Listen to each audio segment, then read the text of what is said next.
Ganda ng wala kang pamasahe. Nakakainis. Ano ba yan? Boss. Di ba dito pa kagbalik eh? Oo, pa rin nga.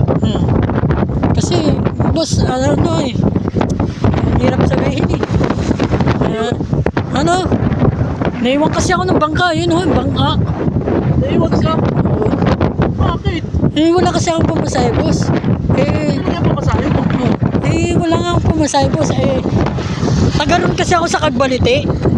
Ang problema, ang problema, Pamasahe pa pala eh. ang problema, iniwan ako ng bangka kasi wala akong pamasahe. Gagawin ko. Pwede naman makahiram ng pamasahe. Pamasahe? Oo. Pamasahe. Akala ko wala kitang pera eh. Hindi na, boss. Pag wala ka talaga pamasahe, mapipilitan akong languyin yan. Huwag naman, huwag.